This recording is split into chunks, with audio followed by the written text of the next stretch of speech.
Hi everyone, welcome back to Rooted in Style. For those of you new to the channel, my name is Melanie. You guys have been really enjoying my Walmart Aqua Terra Planter series, and so I want to keep experimenting with these. You guys are encouraging me to. We've experimented in the past, seeing if they work with different soil mixes, which we found out that they do, and we've talked about 10 of the best house plants to have in these planters, but let's take it a step further. Let's see if we can root and propagate cuttings in these planters. So I am going to be doing that with 5 houseplants that I've got here in my apartment. And I'm also going to test another plant that I didn't mention in my previous video that I bet a lot of you guys have. And I'm really curious to see if that one will work. It is so exciting. So stay tuned to see which plants I'm going to try to root and propagate in this, to see if it could work for you. So I had planned on using 2 4-inch Aqua Terra planters for this, putting all the cuttings in one and then the mystery plant cuttings in another. But you guys have really been liking them and I honestly can't find any. So I bought a 6-inch planter instead.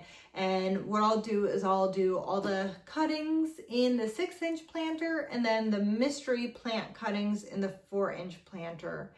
Now I think that this will be better to put all the cuttings in the 6-inch because they'll all fit, and I think that keeping them in the same environment will really help me see how it works. The only downside is it's a little bit taller than I had wanted for the propagations, but if they don't work in this, once I can get some more 4-inch planters, I can try it in those and see if it was just the size of the planter that was the issue. So let's get started. Let me show you my cuttings. So before I pop my cuttings into this, let's quickly talk about how the Aqua Terra pots work. As you see, there's 2 parts. You have your terracotta, and then you have your plastic water reservoir. So you fill your plastic water reservoir with water to the little lip there, and then you put in the actual terracotta pot. That will actually have the water up to the line. And what happens is that the water is able to get through the terracotta because the terracotta is porous, meaning it has these little holes that you can't see, and thus the water is able to move through it and get into the soil. Now the soil also has a limit to how much water it can hold, just like a sponge. You can only fit so much water in the sponge. And so this system prevents the soil from being overwatered. And because everything is so uniform in terms of the water distribution, it also prevents any one area of the soil from getting wet. So moving forward, let's talk about what soils I'm going to use.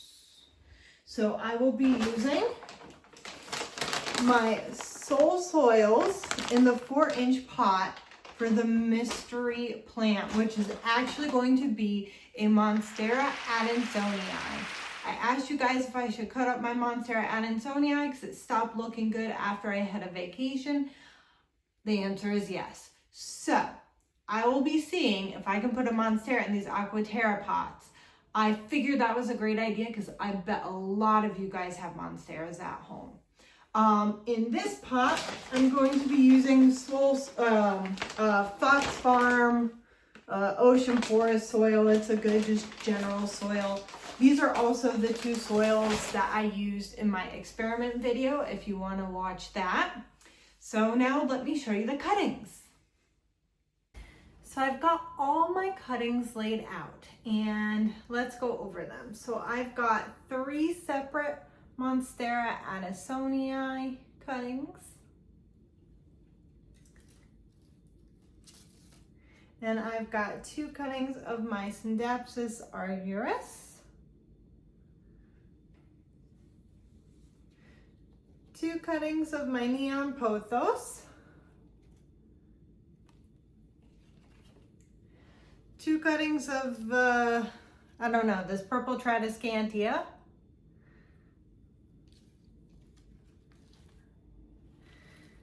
I haven't ever propagated begonias before, so I've got 3 cuttings of my Rex begonia.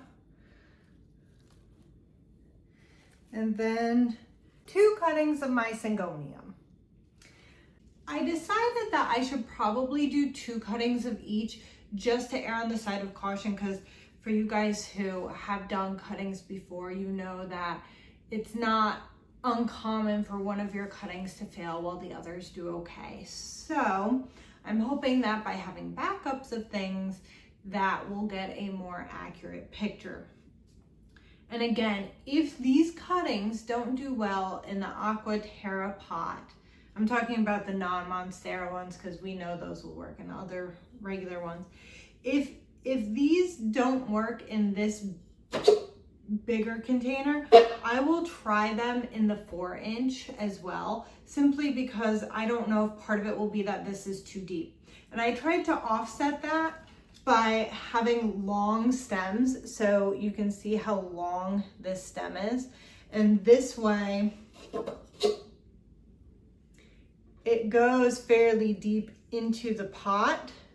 So that should help with the depth issue that I have. So again, Monstera in the 4-inch with the chunky mix, these guys in the bigger one with the regular soil mix that's well draining.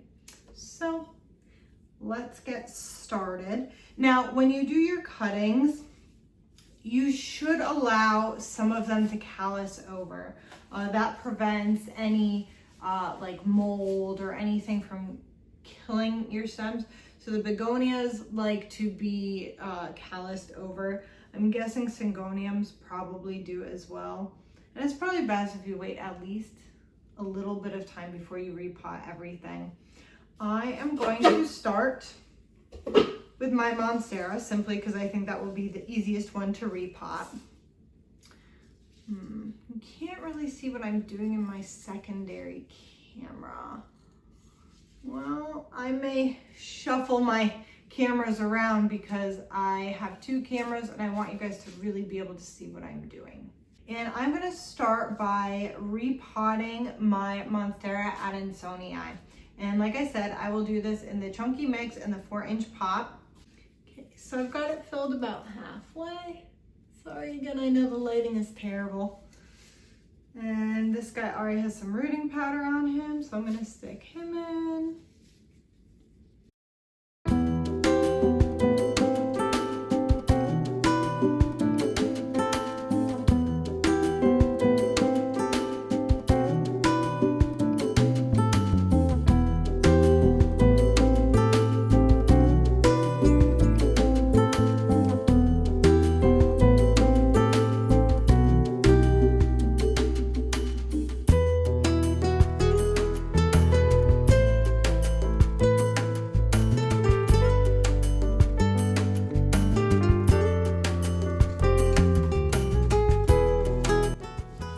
Okay, here's my adansonii.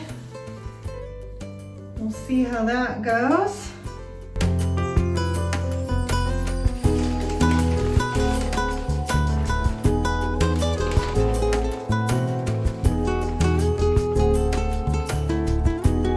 Okay, so I filled it with the soil. Now it's time to add the rooting powder and pop something.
all my cuttings are fully rooted now. Look how nice they look.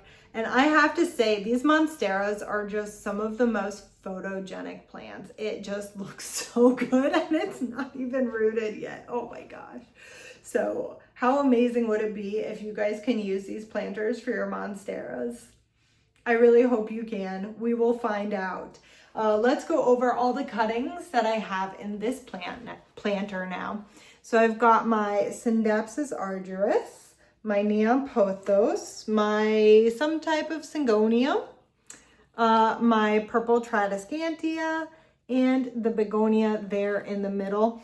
I did try to put everything like evenly distributed throughout the plant so that the roots wouldn't be all stuck together. And I did want to do 2 cuttings of each plant so that if one fails, we don't think, oh, it was just that cutting. Now I did water my plants before I took the cuttings. That's pretty important if you want to improve your cuttings' chances of rooting. So water them before you cut them. And then when you cut them, there's tons of videos online, but for most of them, except for the Syngonium and the Begonia, you just cut right below the node.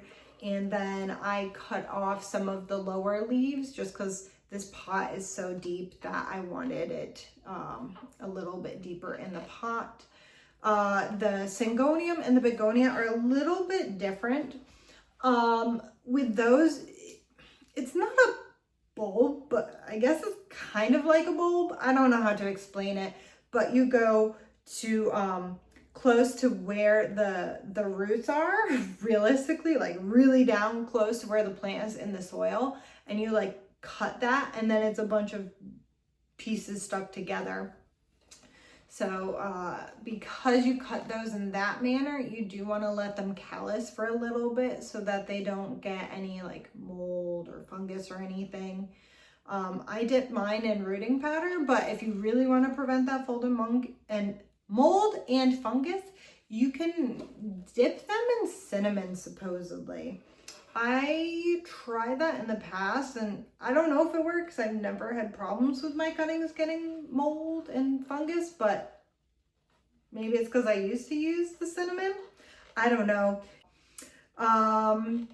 So I have my sneaky suspicions about which of these plants are going to root and do well.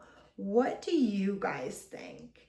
Do you think that none of them are going to work, that some are going to work? And if so, which ones do you think will work? Because I am curious if your thoughts are the same as mine. Now, I will do a follow-up video in about a month or 2 showing how all the cuttings and everything are doing. It's going to be a little bit more difficult for me to assess them as the terracotta planter is obviously not clear.